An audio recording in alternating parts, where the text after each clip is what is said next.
धर्म प्रेमी सज्जनों तथा आर्य बंधुओं, मैं आप लोगों का समय लेना चाहूँगा। अभी मेरे सामने एक वीडियो मेरे एक मित्र ने भेजा है जो मौलाना मुफ्ती तारिक मसूद साहब का है, जो पाकिस्तानी आलिम है और बहुत सारे वीडियोस उनके हैं यूट्यूब में, बहुत सारे फॉलोअर्स भी उनके हैं और वो अपने को तारिक जमील जैसे फन्ने खा ही मानते हैं। पर आज आइए, जिस कुरान की तारीफ़ ये कर रहे हैं, जिस इस्लाम की तारीफ़ ये कर रहे हैं, जिन अल्लाह की प्रशंसा में ये अपना समय लगा रहे हैं, उनके कहने पर कहाँ कहाँ सवाल खड़ा होता है या उनके वक्तव्य में कहाँ कहाँ प्रश्न खड़ा किया जा सकता है और वो प्रश्न अल्लाह से लेकर अल्लाह के कलाम और संपूर्ण इस्लाम में वो प्रश्न किस तरीके से खड़ा हो रहा है, आज मैं तारिक मसूद साहब के इस वीडियो को आप लोगों के सामने रख रहा हूँ। और उसी के साथ साथ वो जो बोल रहे हैं वो झूठ है या सच है, उसकी पैमाइश मैं आप लोगों के सामने रखने का प्रयास करूँगा। पहले इस वीडियो को सुनिए, मौलाना तारिक मसूद साहब क्या कह रहे हैं।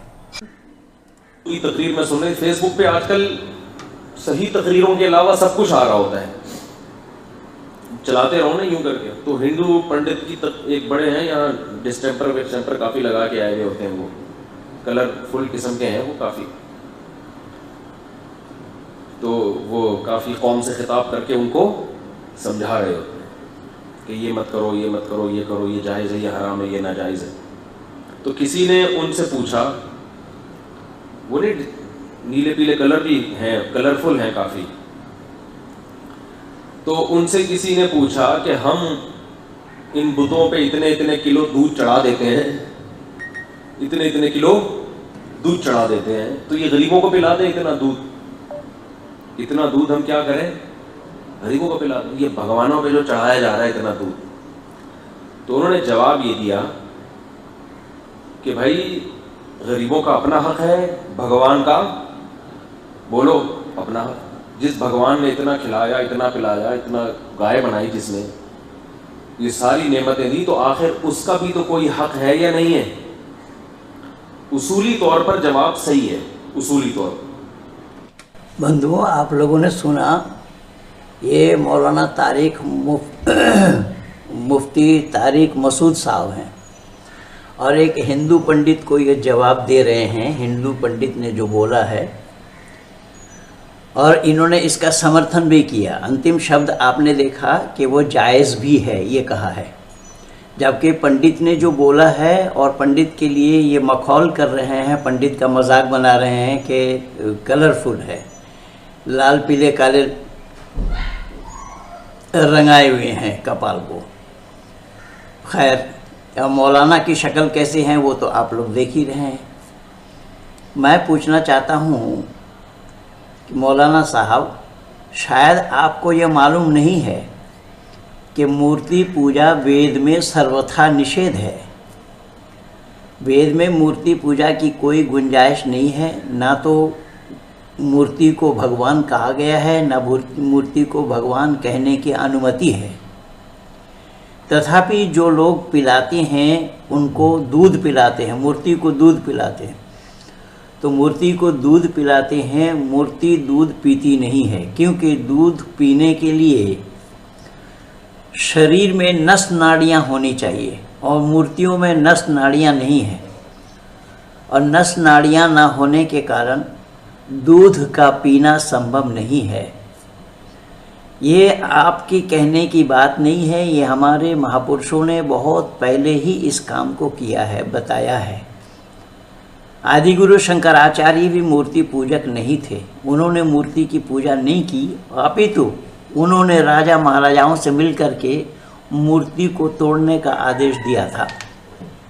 और जैन काल में उन्हीं मूर्तियों को मिट्टी के अंदर में यहाँ वहाँ छुपा कर रखा जाता था। जो आज पुरातत्व विभाग के माध्यम से जो खुदाई में निकल रही हैं मूर्तियाँ, वो उसी काल की हैं। इसलिए मौलाना साहब आपको ये पता होना चाहिए।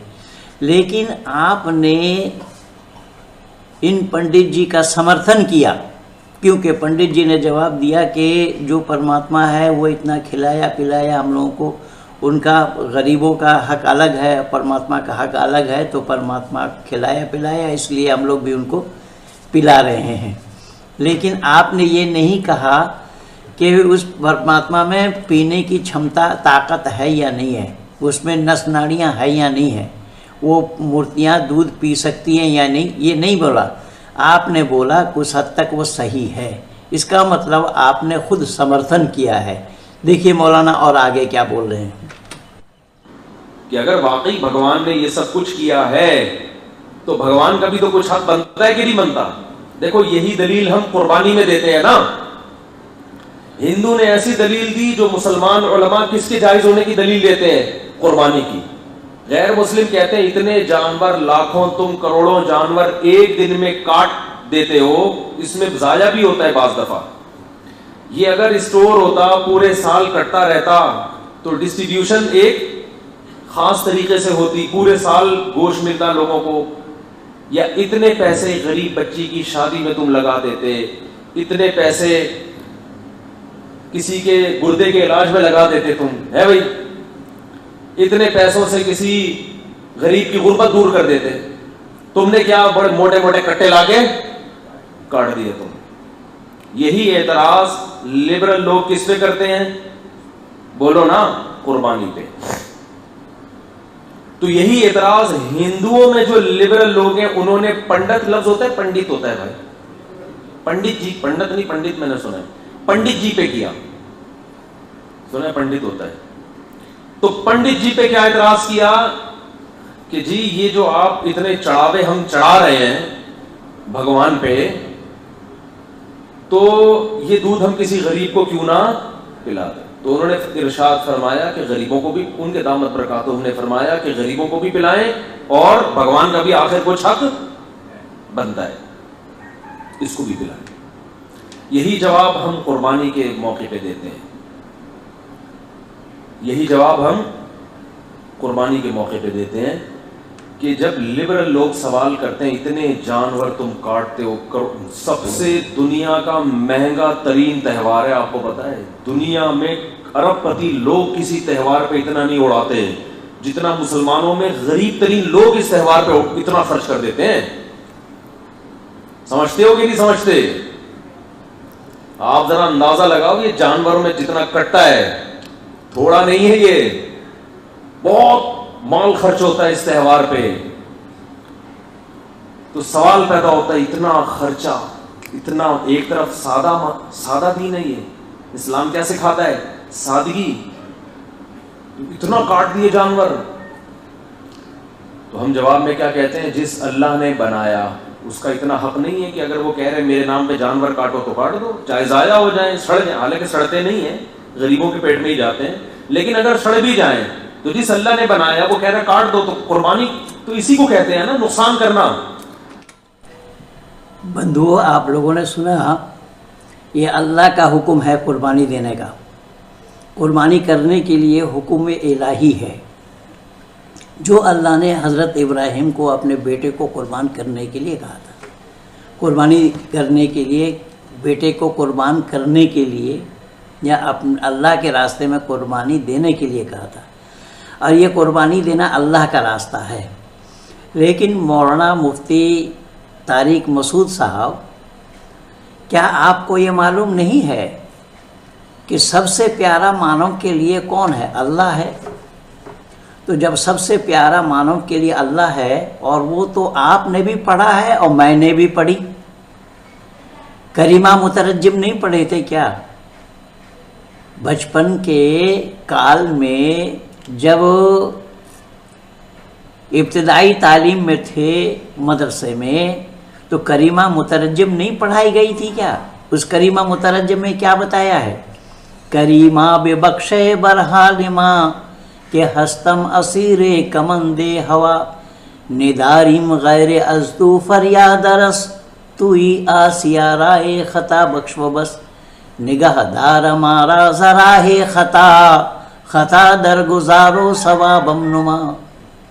ये उस अल्लाह के लिए नहीं पढ़ाया गया है, उस करीम के लिए नहीं बोला गया है, उस करीम से लौ लगाने के लिए नहीं कहा गया है, मोहब्बत करने के लिए नहीं कहा गया है। केवल इतना ही नहीं, उसके बाद भी आपने गुलिस्ता मुतरज्जिम में भी पढ़ा। और मेरे पास जो किताब है जो उसके पेज नंबर 25 में लिखा है, जहाँ ए बेरादर नुमानद बेकस दिल अंदर जहाँ ए अफरिंदा बस मुकुंद तकिया बर मुल्क दुनिया वो पुष्ट के बे किस यार चूँ तू पर वर्दु कुश्त चूँ आहंग रफ्तन कुनद जाने पाक चेह बर तख्त मुर्दन चेह बर रुए खाक। यहाँ शेख सादी ने क्या बोला कि दुनिया के पैदा करने वाले से दिल लगा और इस दुनिया में बस, क्योंकि दुनिया ने तुझ जैसे बहुत से पाले और मार डाले। जब ये पाक जान दुनिया से रवानगी का इरादा करता है तो ज़मीन में और तख्त में मरना बराबर है। यही तो पढ़ा है, वो आप भी पढ़े हैं, मैं भी पढ़ा हूँ। लेकिन मौलाना साहब, मुफ्ती साहब, आप बराए मेहरबानी ये बताइए कि जब अल्लाह से ज़्यादा दिल लगाने की बात, लौ लगाने की बात आई है, तो फिर अल्लाह ने इब्राहीम को गलत पाठ कैसे पढ़ा दिया? इब्राहीम को बोला कि तुम्हारा प्यारा चीज़ मेरे रास्ते में कुर्बान करो।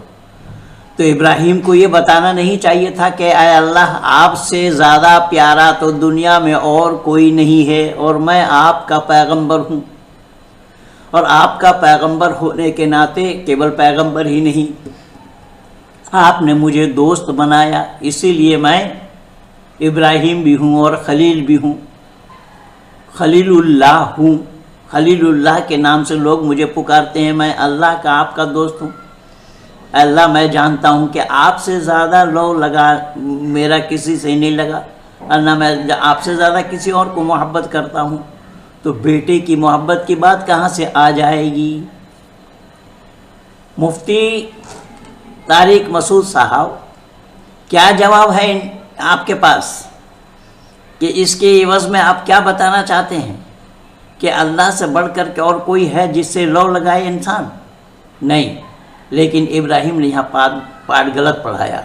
पहली बात तो ये है कि उस अल्लाह पर मैं उंगली उठा रहा हूँ जिस अल्लाह ने कुर्बानी करने का हुक्म दिया, और कुर्बानी के साथ आप हिंदुओं के दूध पिलाने का तुलना कर रहे हैं कि एक हिंदू जैसे मूर्तियों को दूध पिलाते हैं और वो अल्लाह के फ़र्ज़ को अदा कर रहे हैं, ऐसे ही हम भी फ़र्ज़ अदा करते हैं कुर्बानी दे करके।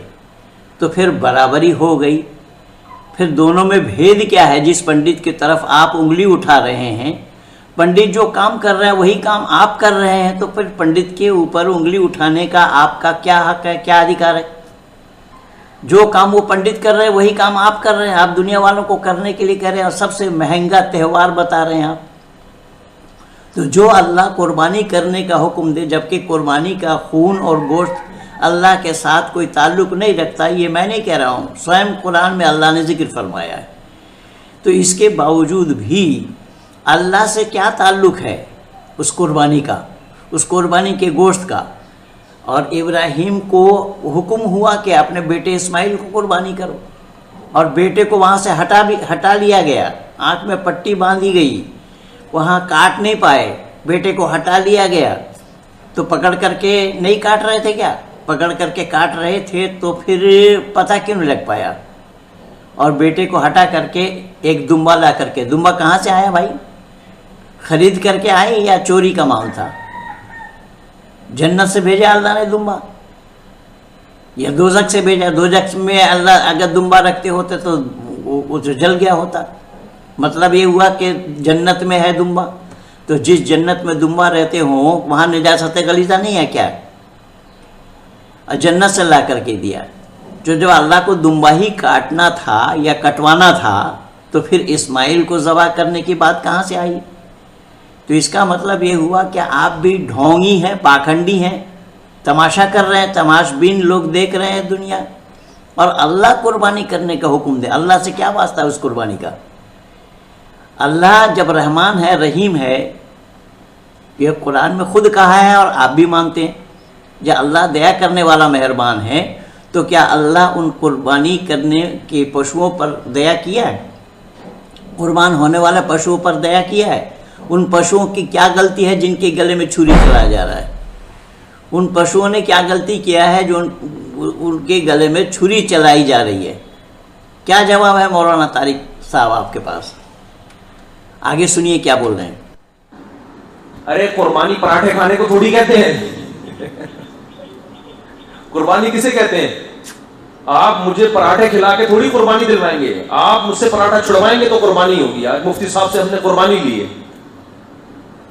क्या ख्याल है भाई? आपने मेरी दावत की और कुछ भी नहीं खिलाया।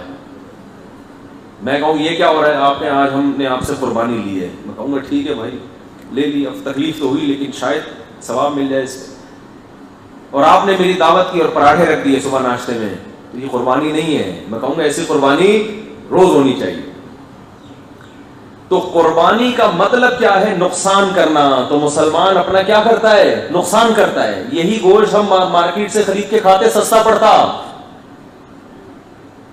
ये जो इतने महंगे महंगे बकरे आप सोनार बोर्ड से बकरे लेकर आते हो, इनके तो हुस्न जमाल के पैसे होते हैं, गोश्त के थोड़ी होते हैं। यही गोश्त खरीद के इससे डबल खा लेते आप। तो कुर्बानी है ये। तो हम कहते हैं भाई, जिस खुदा ने हमें बनाया, अगर वो ये तो क्या बच्चे कुर्बान करना भी कभी हुक्म देता तो हम वो भी कर लेते। इब्राहिम अलैहिस्सलाम को तो उसने कहा था बेटा काटो, वो तो माज़अल्लाह गोश्त खाने के लिए थोड़ी था। तो वो तो उसके लिए तैयार हो गए कि जिसने दिया है उसका हक बनता है कि उसके लिए कुर्बानी दी जाए।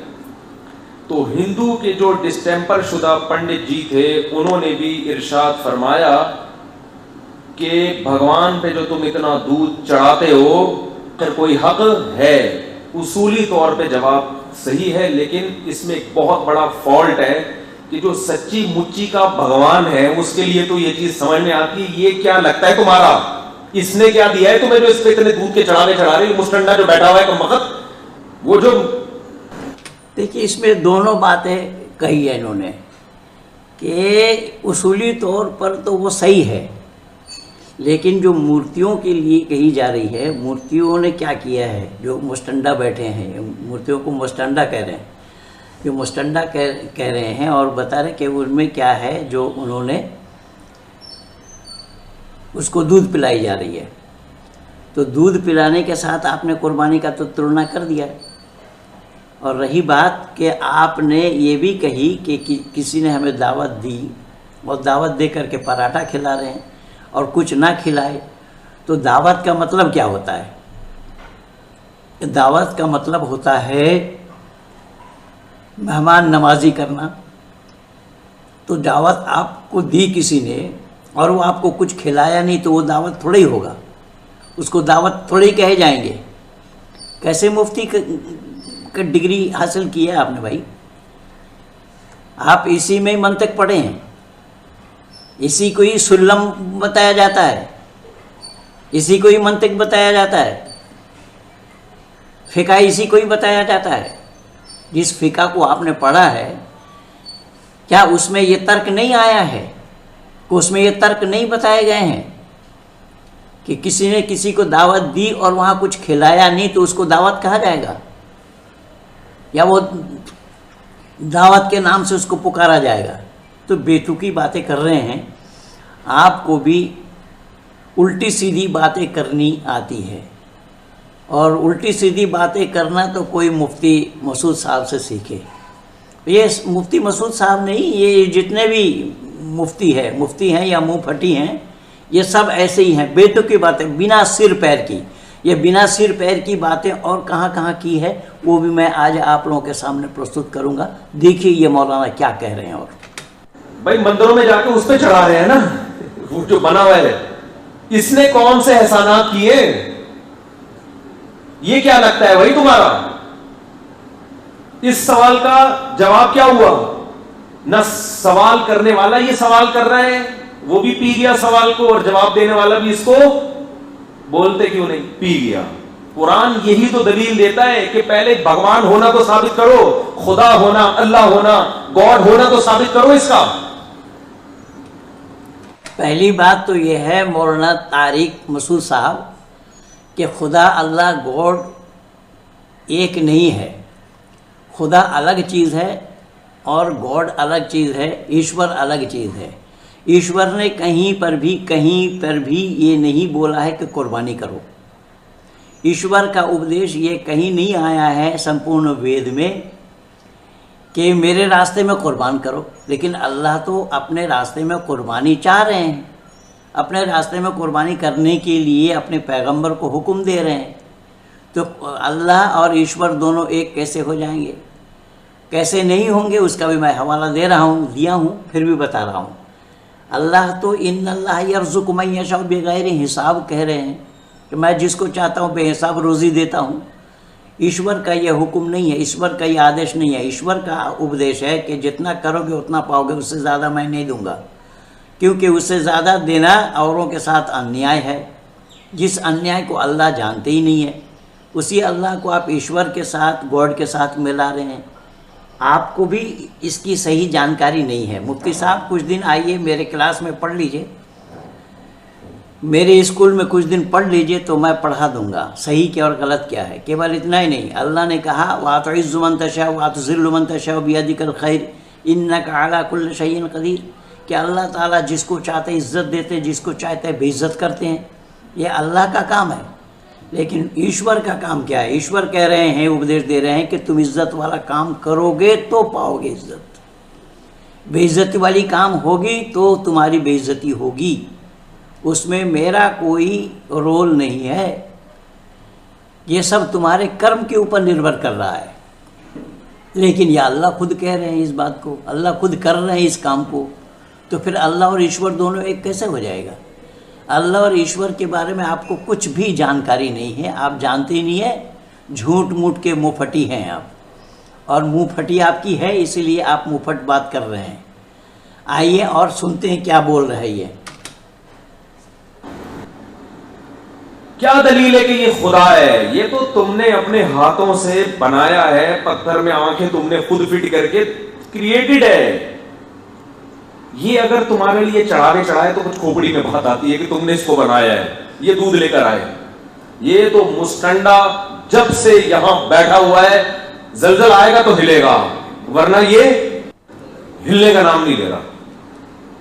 इस पे दूध ज़्यादा करके बेहतर था गरीबों को खिला देते। असल सवाल ये है, मसला यही है, अहले बातिल की आदत होती है वो सवाल, तभी तो हमने इसमें वेद में सर्वथा निषेध बताया गया। मैं पहले भी बता चुका हूँ, वेद में कहीं पर भी ईश्वर की मूर्ति के लिए नहीं बताया, ना तस्य प्रतिमा अस्ति बताया गया। ईश्वर की कोई प्रतिमा नहीं, कोई प्रतिछवि नहीं, कोई प्रतिमूर्ति नहीं है। वो अछुक्रम अकायम शब्द आया वहाँ पर। परमात्मा की कोई काया नहीं है, कोई शक्ल सूरत नहीं है, और उसे दूध पिया जाना भी संभव नहीं है। वो पीने का हाजत नहीं रखता है। खिलाता है खाता नहीं वो खुदा है, पिलाता है पीता नहीं वो खुदा है, बनाता है बनता नहीं वो खुदा है। लेकिन दुनिया के लोगों ने जानने का प्रयास कहाँ किया है? लेकिन आप क्या करते हैं? आप तो उसे ही अल्लाह मान रहे हैं जिस अल्लाह के नाम से आप कुर्बानी कर रहे हैं। उस कुर्बानी से अल्लाह का क्या वास्ता? जैसे मूर्ति दूध नहीं पी सकती है, ये तो आपने ठीक कहा और आपने समर्थन भी किया, मूर्ति दूध नहीं पी सकती है। लेकिन कुर्बानी का गोश्त अल्लाह क्या करते हैं? कुर्बानी से अल्लाह का क्या ताल्लुक़ है? कुर्बानी से आप अल्लाह का संपर्क और संबंध क्या है जिस कुर्बानी के लिए अल्लाह ने हुक्म दिया है? पहले अपने सवालों का जवाब अपने आप दीजिए। आपके पास क्या तर्क है कि कुर्बानी से क्या ताल्लुक़ है अल्लाह का? जैसा मूर्ति से दूध का कोई ताल्लुक़ नहीं है, बिल्कुल सही है, सच्ची बात है, और हमारे यहाँ निषेध है, सर्वथा निषेध है। लेकिन कुर्बानी से अल्लाह का क्या ताल्लुक़ है? कुर्बानी करने के लिए अल्लाह हुक्म क्यों देने जाएंगे? क्यों दे रहे हैं? कुरान भरा पड़ा है। देखिए मौलाना और क्या कह रहे हैं। तो परमिशन दो, उन्होंने नहीं, आपको परमिशन नहीं है, क्योंकि आप तो सवाल को घुमा घुमा के कराची के देवबंदी मुफ्ती ये इरशाद फरमाते हैं, ये फरमा ही नहीं रहे, वो जो फरमा रहे हैं वो आ रहे हैं उसके लिए। खैर मैं इस टॉपिक को नहीं छेड़ूंगा। वो यूट्यूब पे ना एक तमाशा बना हुआ है, इधर से जवाब उधर। लोग कह रहे हैं ये दोनों असल में इन दोनों की नूरा कुश्ती है, बैठना बैठना है नहीं, चैनल को प्रमोट कर रहे हैं। तो अभी वो हमारे बिहार रहने वाले, बहुत खतरनाक लड़ाइयां होती है मगर जबान से, हाथापाई की नौबत बहुत कम आती है, बंदे को जबान से मारते हैं। मैंने देखे पढ़े, ये कर दूंगा, तो किसी को अच्छी बात है, ये अच्छी खसलत है। और बाज लोगों की आदत होती है दांत तोड़ने के बाद बताते हैं कि मैं करना क्या चाहता था, हो क्या गया है गलती से। देखिए, इन्होंने खुद तारीफ की, पंडितों की खुद तारीफ की, ये लड़ते नहीं है, केवल जुबानी लड़ाई होती है इनकी। और यहाँ क्या है कि कत्ल करने के बाद बोलते हैं, गर्दन अलग करने के बाद बोलते हैं हमें करना क्या था, हो क्या गया है। तो आप अपने ज़ुबान से ही उनकी तारीफ भी किए जा रहे हैं और उनका विरोध भी कर रहे हैं। तो ये कौन सी नीति है आपकी? आगे सुनिए मौलाना और क्या कह रहे हैं। मूसा अलैहिस्सलाम ने वो एक थप्पड़ लगाया था ना किबती के, तो हजरत मूसा का उसको मारने का इरादा नहीं, जैसे ही लगाया वो इन्ना लिल्लाह हो गया उससे। हजरत मूसा ने कहा ये क्या हो गया भाई, मेरा तो इरादा कत्ल करने का था ही नहीं। तो बहरहाल पढ़े लिखे लोग हैं। बंधुओं सुनिए, अभी इसी को मैं इसी का ही जवाब देना युक्ति युक्त समझा। मौलाना मुफ्ती तारिक साहब, मुफ्ती मसूद साहब, तारिक मसूद साहब ये कह रहे हैं कि हज़रत मूसा अलैहिस्सलाम किब्ती को मारा था, मारने का इरादा नहीं था लेकिन किब्ती को मार दिया। तो आपस में सुनिए, वो पहले उस किस्से को सुनिए, जो क्या बताया, क्या लिखा है, क्या बताया गया है तफसीर इब्न कसीर में और कुरान में अल्लाह ने क्या बताया है कि हज़रत मूसा ने देखा कि दो आदमी झगड़ रहे हैं। एक आदमी ने सिफारिश मांगी तो दूसरे विरोधी को उन्होंने थप्पड़ मार दी और घूंसा मारी, वहाँ घूंसा लिखा है इब्न कसीर में, और एक घूंसे से ही वो आदमी मर गया। जो मारने का इरादा नहीं था, ये खुद कह रहे हैं, वो मर गया। उसके बाद क्या हुआ ये नहीं बताएंगे और ना बताने की हिम्मत है इनमें। आइए मैं बताता हूँ उसके बाद क्या हुआ। जबकि ये मिस्र की बात थी, मिस्र में ही ये घटना घटी थी, जो फ़िरौन का नगर था, शहर था, तो उसमें वहाँ ये घटना घटी। इस घटना के बाद मूसा वहाँ से फरार हो गए, चले गए। रात कहाँ थे इसका पता नहीं। अगला दिन वो वहाँ देखने के लिए गए, निरीक्षण करने के लिए गए कि क्या हो रहा है। फिर जा कर के देखा कि दो आदमी झगड़ रहे हैं आपस में। दो आदमी झगड़ रहे हैं तो एक ने सिफारिश मांगी, तो मूसा ने हाथ बढ़ाया था दूसरे की तरफ। वो आदमी भागा और चिल्लाया, शोर मचाते हुए कहा कि देखो कल हमारे एक आदमी को मार दिया, आज मुझे मारना चाहता है। और वो भागता हुआ फ़िरौन के पास पहुंचा। जब फ़िरौन के पास पहुंचा तो फ़िरौन ने लाओ लश्कर भेज दिया कि मूसा को पकड़ करके लाओ। कोई एक आदमी जो मूसा का हिमायती था, वो दूसरे रास्ते से आकर के जल्दी में मूसा को खबर दी कि फ़िरौन लश्कर भेज रहे हैं तुम्हें गिरफ्तार करने के लिए, तुम्हें कत्ल करेंगे। मूसा भागा वहाँ से, मूसा भागा। गौर से सुनना बंधुओं, ये कुरानी किस्सा है और कुरान में क्या क्या किस्सा लिखी गई है मैं इस मुफ्ती को रोक करके बता रहा हूँ। जिस किब्ती को मारा की बात इन्होंने कही, उस किब्ती को मारने की बाद की क्या घटना घटी है मूसा के साथ, वो मैं बता रहा हूँ। मूसा भागा वहाँ से, मदीन नाम की एक शहर है, उसी तरफ जा रहे हैं। रास्ता भूल गए, रास्ता भूल गए तो अल्लाह ने फरिश्ता भेज दिया। वो घोड़े पर सवार हो करके फरिश्ता रास्ता बताने के लिए गए, इधर से जाओ उधर से जाओ। अल्लाह का काम क्या है सुनो। जिस अल्लाह की तारीफ़ कर रहे हो, डींगे हाँक रहे हो, जिस अल्लाह की प्रशंसा तुम कर रहे हो मुफ्ती साहब, वो अल्लाह का काम है। यही अल्लाह का काम है। अल्लाह किसी को फरिश्ता भेज करके रास्ता बताएंगे, वो भी घोड़े पर सवार हो करके। चलो मान लेते हैं। तो मदीन शहर के नज़दीक पहुँचे तो देखा वहाँ पर कुएं में लोग अपने पशुओं को पानी पिला रहे हैं।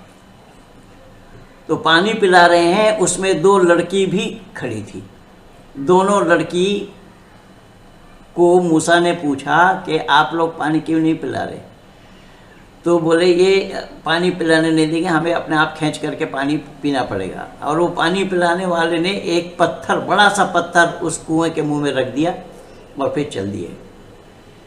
लड़की दोनों ने कही कि हमारे बाप बूढ़े हैं, पानी उठा नहीं सकते और हम बकरी को पानी कैसे पिलाएंगे।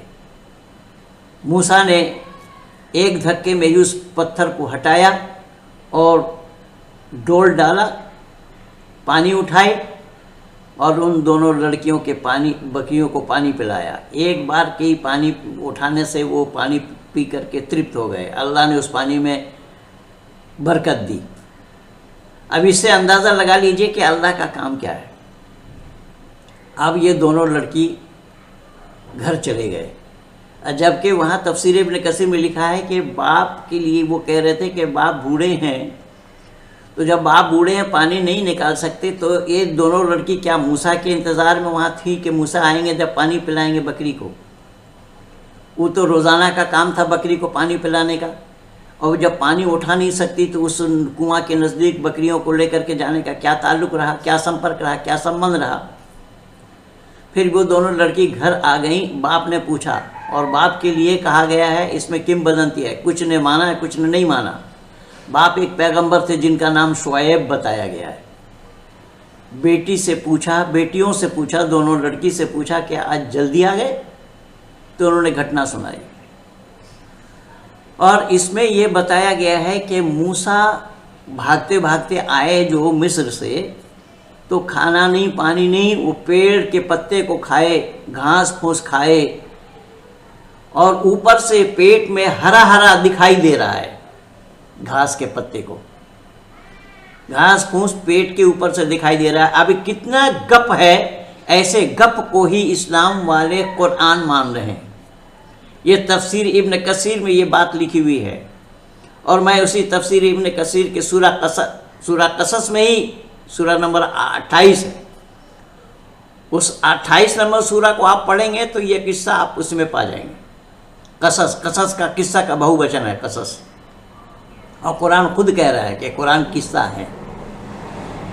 तो घास फूस पेट के ऊपर से देखना ये क्यों और कैसा संभव है? ज़रा इंसान कहलाने वाले दिमाग लगाएं कि कुरान की ये बातें सही है या गलत। खैर, तो शुएब ने दोनों बेटी में से एक को भेजा कि उनको बुला करके लाओ। शुएब जा रहे थे, वो लड़की आगे थी, लड़की आगे थी, मूसा पीछे थे। तो मूसा ने कहा कि नहीं, तुम पीछे रहो, मैं आगे चलता हूँ, जिधर जाना होगा उधर एक पत्थर मार देना, पत्थर फेंक देना, मैं उधर ही बढ़ूँगा, दाएँ मुझे बढ़ना, जहाँ मुड़ना होगा। ऐसा करके चले गए। शुएब ने फिर पूछा उनको, मूसा ने अपना सारा किस्सा सुनाया। जो मूसा फिरौन के पास पला, सुनना ज़रा ध्यान से, ये किस्सा क्या है। फिरौन, मूसा की माँ ने, जब फिरौन ने वहाँ ऐलान कर दिया कि कोई बच्चा हो तो उसको कत्ल कर दिया जाए। किसी ने फिरौन को कहा था कि एक बच्चा कोई आने वाला है, वो तुम्हारा नाश करेगा। फिरौन ने उसके बाद वहाँ आदेश दे दिया, सब बच्चे को कत्ल करो। तो जब मूसा पैदा हुआ तो मूसा की माँ को अल्लाह ने हुक्म दिया। इसके ऊपर मैं एक वीडियो बनाया भी हूँ, दिया भी हूँ, लेख भी लिखा हूँ। मूसा के माँ को अल्लाह ने वही दिया कि एक बक्सा तैयार करो और उसके अंदर में लड़के को डाल करके छोड़ दो दरियाए नील में। और ये हुआ। वहाँ मूसा दरिया में बहते बहते आ गए फिरौन के पास, और फिरौन ने पाला, कुछ भी हुआ कैसा भी हुआ। फिरौन के पालने से लेकर के उस जवानी तक के किस्सा कुछ नहीं है वहाँ पर। तो अब क्या हुआ कि शुएब ने बोला कि ये सब घटना सुनने के बाद शुएब ने कहा कि ठीक है, एक काम करो, हमारी ये दो लड़की है, दोनों में से एक लड़की से शादी करो, इसके मेहर में 10 साल बकरी चराना पड़ेगा। अल्लाह ने मूसा को मौजज़ा दी, लाठी दिया और बगल में हाथ दबा करके उसको रोशनी, लाइट बनाने के लिए 2 मौजज़ा दी अल्लाह ने। और ये क्यों और कैसा संभव हो रहा है, कुरान में कैसी किस्सा है, किंवदंती है, ये सुनिए। जिस किब्ती की मारने की बात मुफ्ती मसूद ने कही, मैं उसी से ही बोल रहा हूँ। तो 10 साल तक वहाँ बकरी चराए। 10 साल बकरी चराने के बाद मूसा ने सोचा अपने घर के तरफ लौटे। मूसा अपने घर के तरफ लौट रहे हैं तो पानी गिर रहा था, ठंड लग रही थी। मूसा ने बहुत दूर में कुछ आग को देखा। तो मूसा ने अपने पत्नी से कहा कि मैं दूर में आग देख रहा हूँ, तो मैं चाहता हूँ कि मैं कुछ आग ले आऊँ और तुम लोग ताप भी लोगे और रास्ते का भी पता लगेगा, वहाँ लोग होंगे, मैं पूछ लूँगा। मूसा उसी आग के तरफ बढ़े। एक हरा पेड़ में जलती हुई आग को देखा। अल्लाह ने मूसा को आवाज़ दिया, मूसा से अल्लाह ने बात की। इसीलिए मूसा से अल्लाह ने बात करने के कारण मूसा का नाम कलीमुल्लाह पड़ा, अल्लाह से कलाम करने वाला। लेकिन मुफ्ती मसूद साहब, क्या आपको ये मालूम नहीं है कि अल्लाह ने मूसा के जूता को देख लिया था? तो अल्लाह ने बोला जूता खोल कर के आओ। ये अल्लाह का काम है। ये मैं बहुत पहले अपने पेज में लिखा भी था और वीडियो भी बना करके दिया था। जिस अल्लाह की तारीफ़ आप मुफ्ती मसूद साहब कर रहे हैं, वही अल्लाह की तो ये घटना है, वही अल्लाह का ही तो ये किस्सा है जो मैं सुना रहा हूँ, जो मूसा के साथ हुआ है, जो मूसा के साथ किया है। वो कोहे तूर कहा जाता है उसको, वो पहाड़ का नाम तूर है। और कोहे के माने गुफा है। तो उस तूर पहाड़ की किस्सा ये है जहाँ पर अल्लाह ने रोशनी दिखाई मूसा को, और फिर मूसा को अल्लाह ने इससे पहले जूता खोल करके आने के लिए कहा। एक घटना एक जगह नहीं है, कुरान में कई जगह मूसा की घटना इस तरीके से लिखी हुई है। तो मैं मुफ्ती मसूद साहब से पूछना चाहता हूँ, क्या यही कुरान कलामुल्लाह है? यही किस्सा और कहानी की किताब कलामुल्लाह है जो आदमी घास फूस खाए और घास फूस पेट के ऊपर से दिखाई दे? ये सही और सच होना क्यों और कैसा संभव है?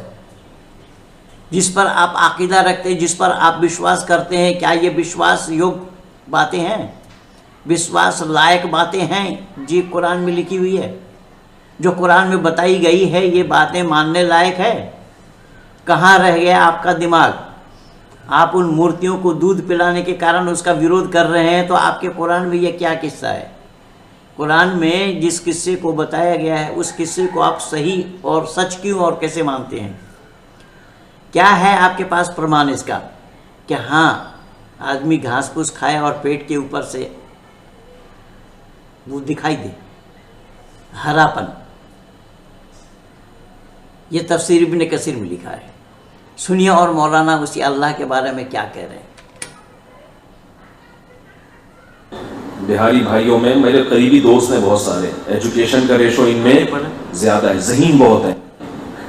उनको पता है कि मैंने तोड़े तो दोनों बगैर दांतों के घूमेंगे, तो इससे बेहतर है कि धमकी दो, तोड़ो नहीं।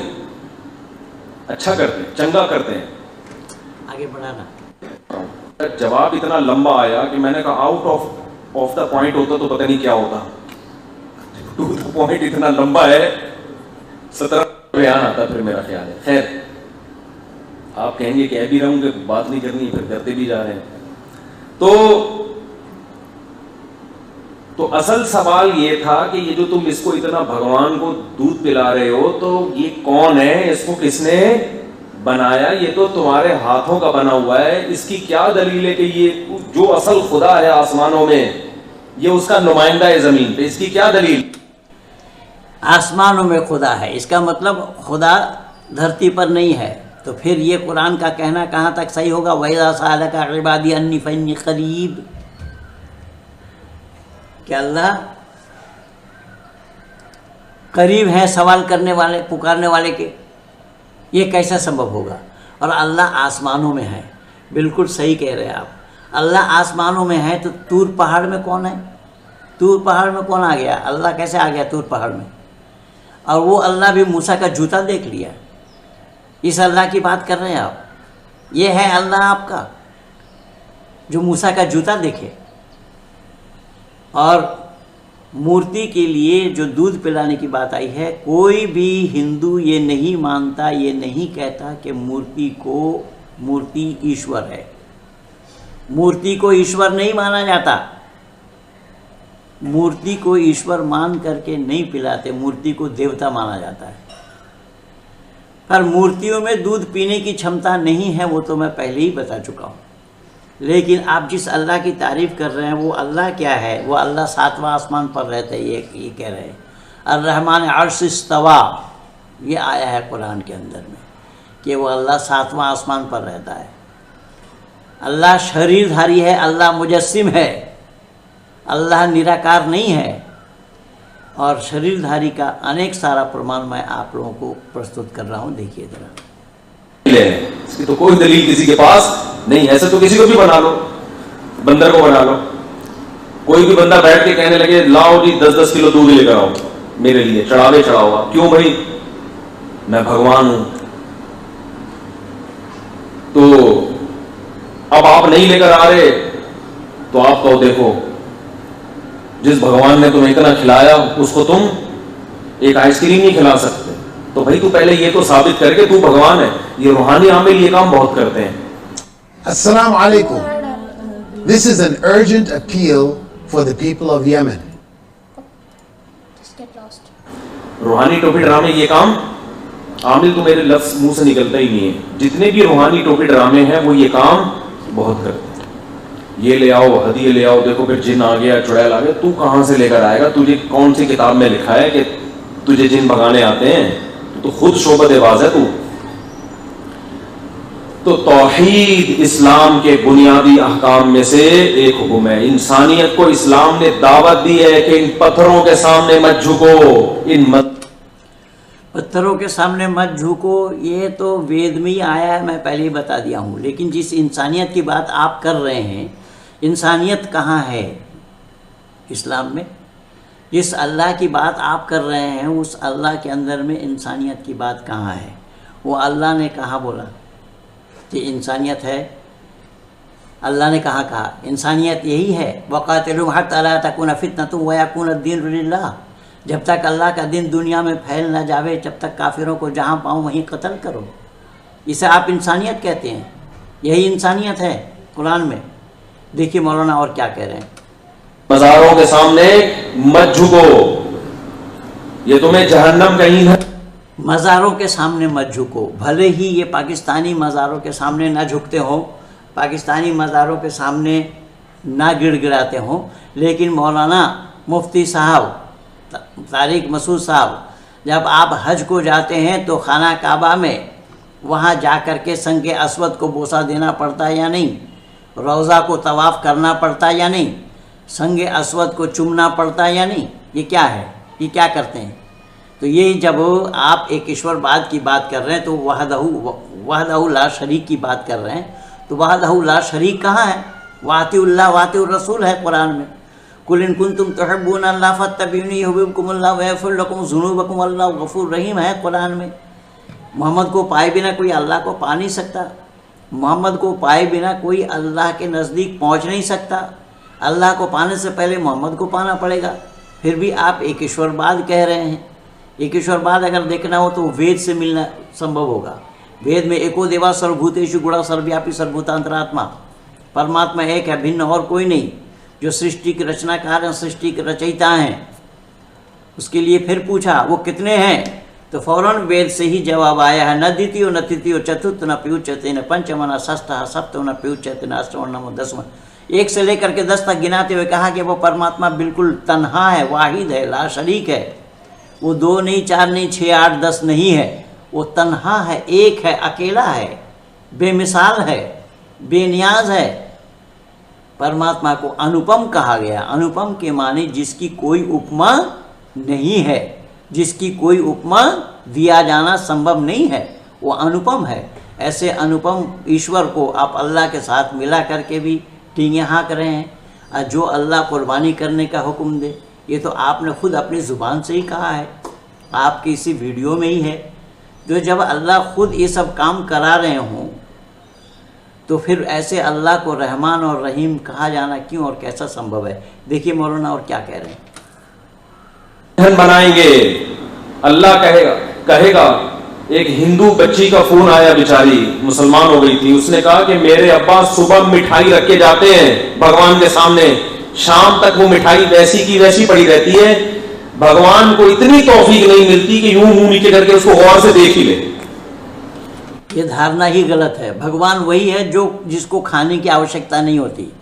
ये तो गलतफहमी के शिकार हैं, ये गलतफहमी के शिकार हैं जिसके कारण ये हुआ है, हो रहा है जो आप कह रहे हैं। तो भगवान में ये क्षमता नहीं है, क्योंकि भगवान में खाने के लिए उसमें नस नाड़ियाँ होनी चाहिए। पहली बात तो वो मूर्ति भगवान नहीं है। मूर्ति को भगवान कहना सरासर मना है, निषेध है।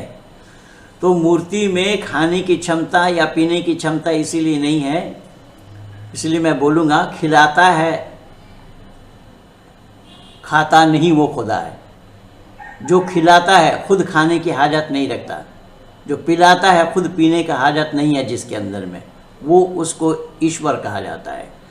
लेकिन मैं ये निवेदन कर रहा हूँ, जो आप कह रहे हैं उस लड़की ने ये बोली है, उनको आपको पत्र लिखी है कि हमारे बाप ने वहाँ मूर्ति के सामने रख दिया था मिठाई, वो सुबह से शाम तक वही है, और भगवान में ये ताकत कहाँ से आ जाएगी? उसमें नस नाड़ियाँ हैं जो वो हिले डुले कुछ करे, ऐसा संभव ही नहीं है।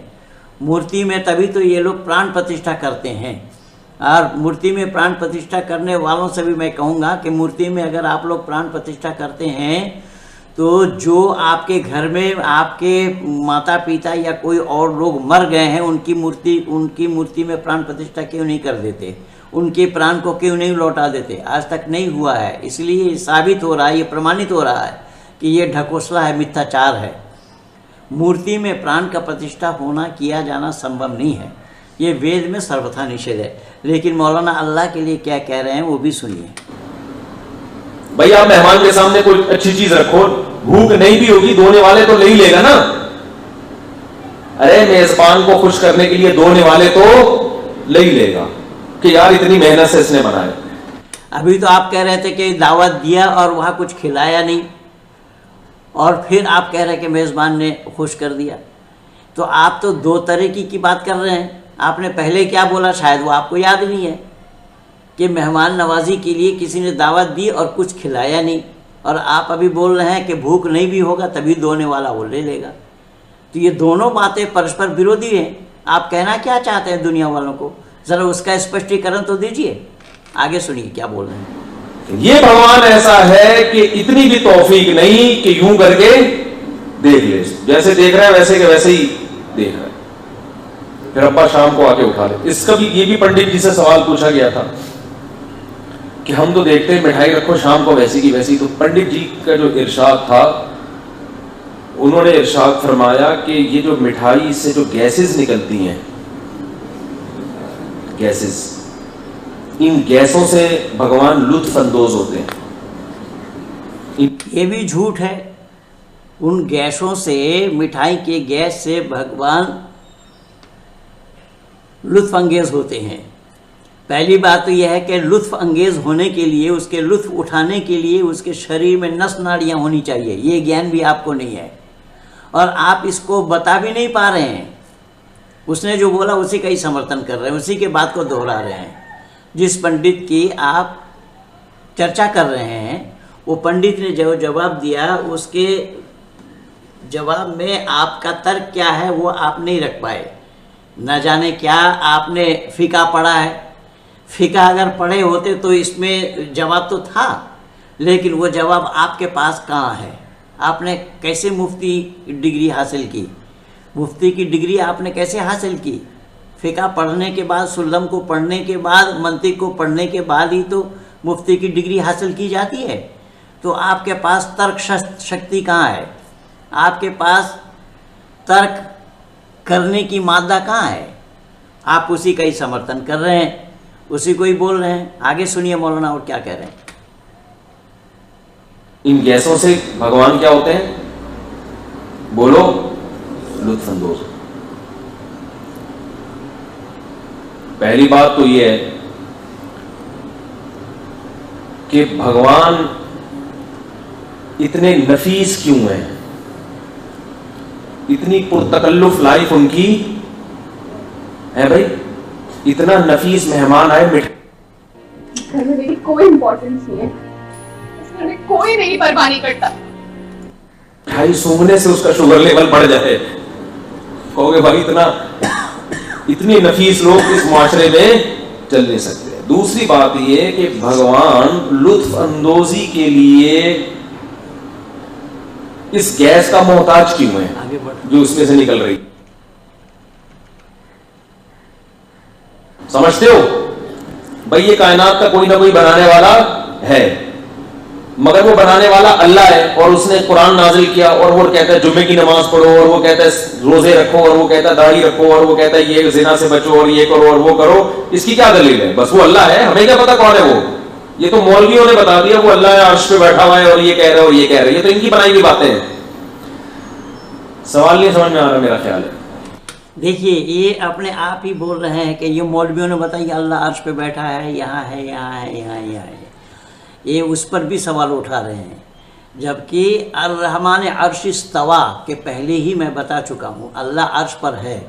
वयहमिलु अर्श रब्बिका फौक़हुम यौमइज़िन समानिया, कि अल्लाह ताला क़यामत के दिन जब नीचे की ओर उतरेंगे तो अल्लाह जिस सिंहासन पर बैठेंगे उसे 8 फरिश्ते रोके हुए होंगे, 8 फरिश्ते थामे हुए होंगे। किसी एक मूर्ख ने बोला कि 4 फरिश्ते होंगे, जबकि उस मूर्खानंद को ये पता ही नहीं है कि फरिश्ते वहाँ 8 बताए। समानिया शब्द आया है, समानिया माने 8 होता है, तो 8 फरिश्ते उतारते होंगे उसको। तो अल्लाह शरीरधारी है, अल्लाह मुजस्सिम है। अल्लाह को ला मुजस्सिम कुरान से सिद्ध करना, कुरान से प्रमाणित करना ये संभव ही नहीं है। जिस अल्लाह की तारीफ़ ये कर रहे हैं और ये कह रहे हैं कि मौलानाओं ने बता दिया। आपकी क्या मान्यता है? ज़रा बराए मेहरबानी आप अपनी मान्यता बताएं। इसका जवाब ये है कि आपका वाला जो अल्लाह है ना, जिसको आप गॉड कह रहे हो, वो मार्केट से क्या है? शार्ट है। जो चीज़ मार्केट से शार्ट होती है उस पर ईमान नहीं लाया जाता। हम उस अल्लाह पे ईमान लाएंगे जिसका बंदों से लिंक है, जिसने मूसा को कलीमुल्लाह बनाया, ईसा को रूहुल्लाह बनाया, जिसने नूह को सफ़ीउल्लाह बनाया, नजीउल्लाह बनाया, आदम को सफ़ीउल्लाह बनाया, जिसने पैगंबर भेजे, जिसने तौरात नाजिल की, जिसने इंजील नाजिल की, जिसने कुरान नाजिल किया, जिसने ज़बूर नाजिल की, जो बताता है क्या सही है और क्या गलत है, जिसने। देखिए, इसने अल्लाह की तारीफ़ करी कि अल्लाह ने क्या क्या किया है।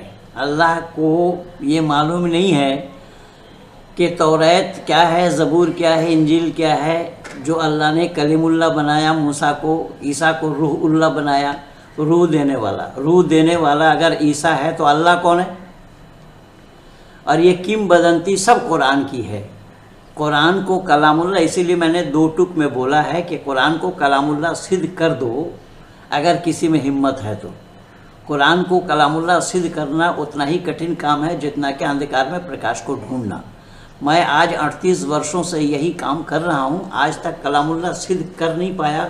16 डिबेट अब तक हो चुका है मेरा, जो भी आया वो मुंह के बल गिरा। 2004 के 1 अगस्त में मौलाना फारूक खान के साथ मेरा डिबेट हुआ नया बांस दिल्ली आर्य समाज में, जो फतेहपुरी मस्जिद के बिल्कुल पीछे ही है, खारी बाउली आर्य समाज में। मैंने मौलाना साहब से पूछा कि इंसानियत की बू तक नहीं है इस्लाम में, नहीं बता पाए। और जिस कुरान की तारीफ़ कर रहे हैं, अल्लाह की तारीफ़ करते हैं, अल्लाह को कलमा बदलना पड़ा। कोई शफ़ीउल्लाह, कोई रूहुल्लाह, कोई कलीमुल्लाह, कोई रसूलुल्लाह, इस तरीके से अल्लाह को कलमा बदल बदल करके बताना पड़ा।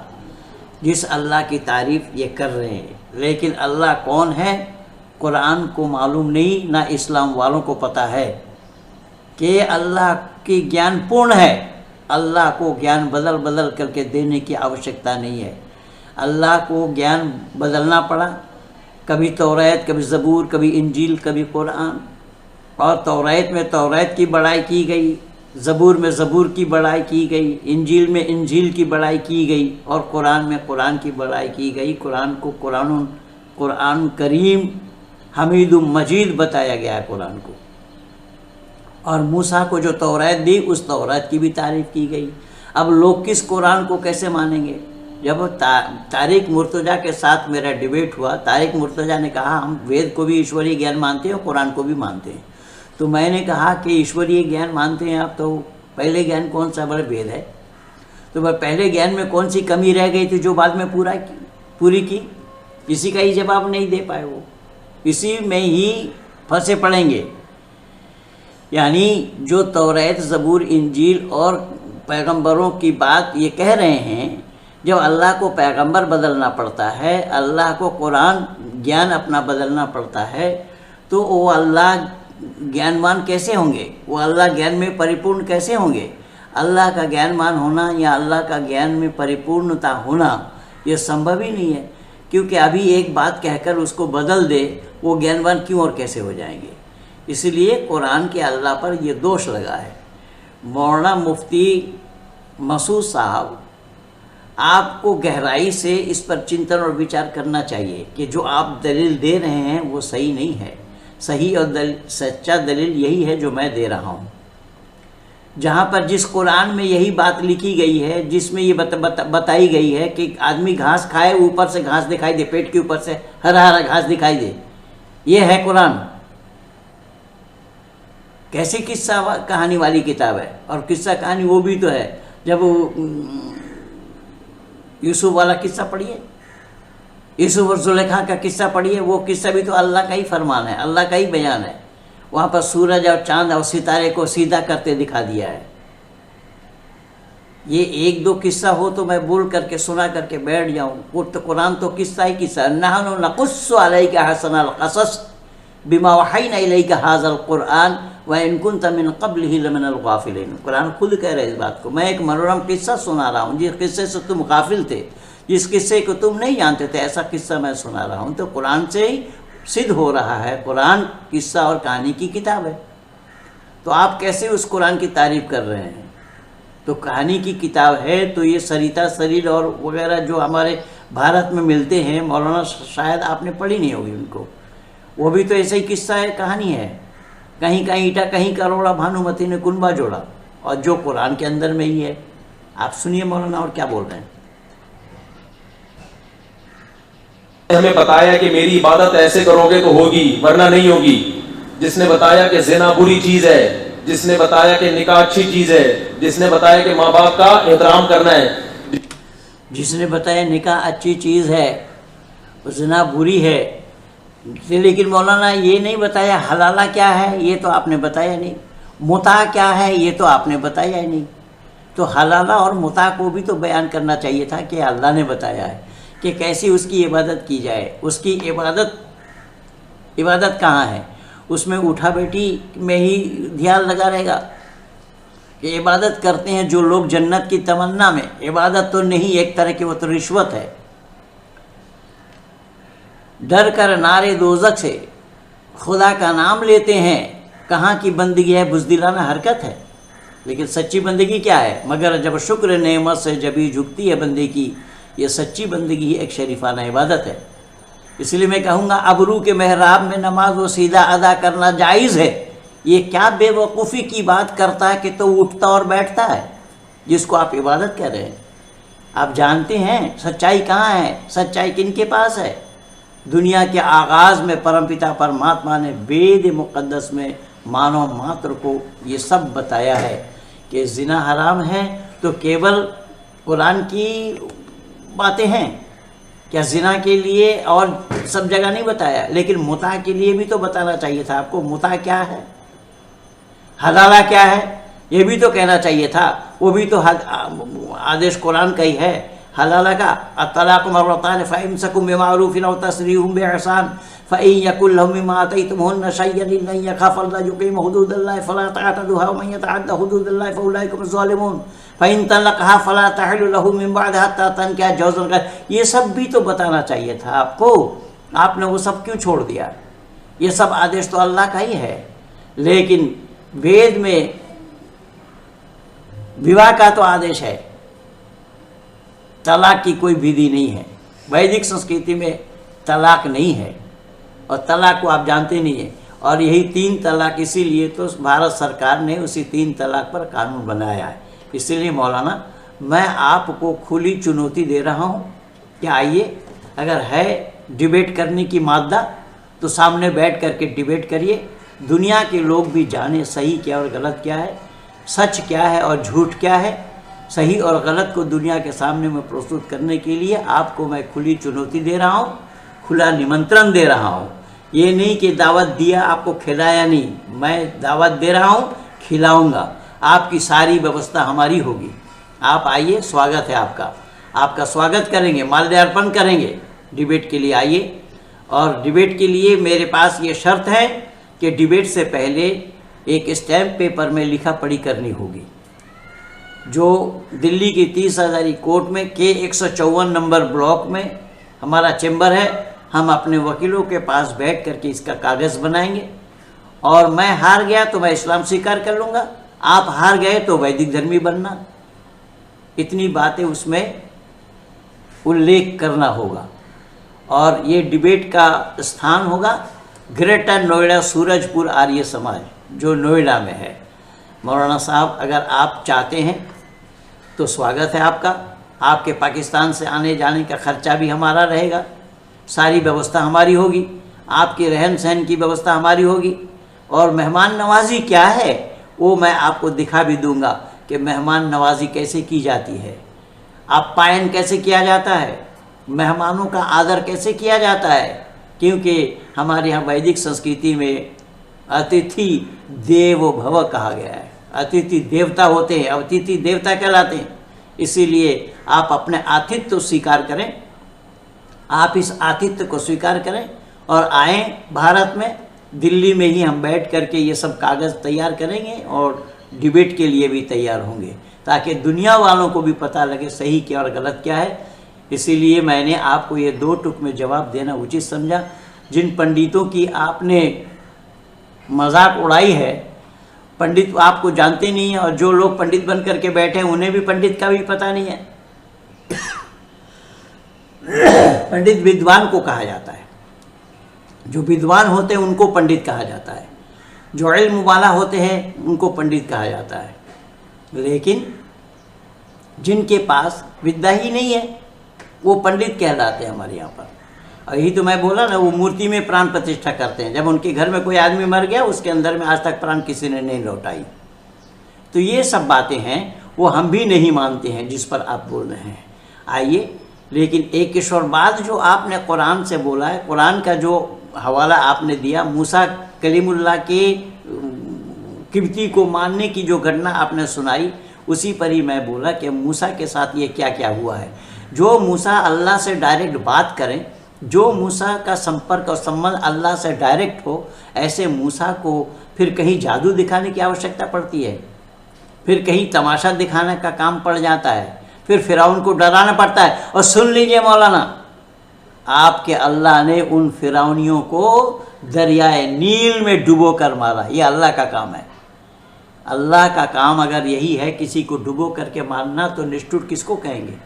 केवल इतना ही नहीं मौलाना, अल्लाह का काम और भी है, बहुत सारे को डुबाया। हज़रत नूह अलैहिस्सलाम के किस्सा को देखिए। नूह के काल में नूह के कौम के लोगों को भी डुबोया अल्लाह ने, नूह के कौम को भी अल्लाह ने डुबोया और नूह को कश्ती बनाने के लिए कहा। लेकिन मौलाना आप इसको सोच नहीं सकते हैं, न मालूम आपने क्या मंतिक पढ़ी है, क्या फ़िका पढ़ा है आपने। नूह के लिए कश्ती बनाने के लिए कहा, वो कश्ती में पानी काटने के लिए जो यंत्र लगाए जाते हैं उसमें लगाए गए थे क्या? और केवल यंत्र लगाने से, नाव पानी में बनाने से, पानी में उतार देने से नाव का चलना संभव नहीं होगा। नाव को चलाने वाला होना चाहिए, नाव को चलाने के लिए जानकारी होनी चाहिए। उस नाव को चलाने की जानकारी किनको थी? नूह को थी, किसको थी? और फिर उसमें कहीं छींक से, शेर के छींक से, बिल्ली के छींक से कहीं कोई जीव जंतु बन रहे हैं। तो ये जो सब किंवदंती है, ये सब कुरान में है। फिर नूह के काल में जो और जीव जंतु थे, उन लोगों की क्या गलती थी जो उन्हें भी अल्लाह ने हलाक कर दिया, तबाह कर दिया? तो निष्ठुर किसको कहेंगे?